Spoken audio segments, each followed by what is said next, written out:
আচার্য সদনের সামনে আন্দোলনরত শিক্ষকরা রাত ভোর ব্যাপী তাদের আন্দোলন চলেছে। একদিকে তাদের দাবি যোগ্য অযোগ্য শিক্ষকদের আলাদা করতে হবে, সেই কারণেই কিন্তু আচার্য সদনের সামনে তারা আন্দোলন করছে। কিন্তু অন্যদিকে কাঠফাটা রোদ, সেই কাঠফাটা রোদে যাতে শিক্ষকরা অসুস্থ না হয়ে পড়েন সেই কারণে জুনিয়র ডক্টরস ফোরামের তরফ থেকে তাদের ভলেন্টিয়ার্সদের তরফ থেকে ওআরএস এর ব্যবস্থা করা হয়েছে।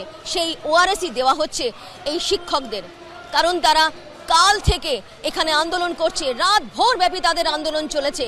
এই মুহূর্তে কিন্তু পুলিশ ফোর্সের সংখ্যা কিন্তু ক্রমাগত বাড়ছে। এসএসসি চেয়ারম্যান ভেতরে ঘেরাও হয়ে রয়েছেন। অন্যদিকে বলা যেতে পারে এই আন্দোলন কোন দিকে মোড় নেয় এখন সেদিকেই দেখার।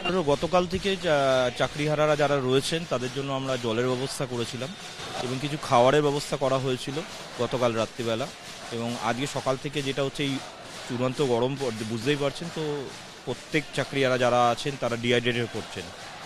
আর যারা মেরুদণ্ড গড়ার কারিগর তারা যদি অসুস্থ হয়ে পড়ে তাহলে তো এই লড়াই যাবে না। তো তাদেরকে আমাদের West Bengal junior doctor front আর জয়েন্ট ডক্টর অফ প্ল্যাটফর্মের তরফ থেকে আমাদের এখানে ওআরএস দেওয়ার ব্যবস্থা হয়েছে এবং পানীয় জলের ব্যবস্থা করা হয়েছে।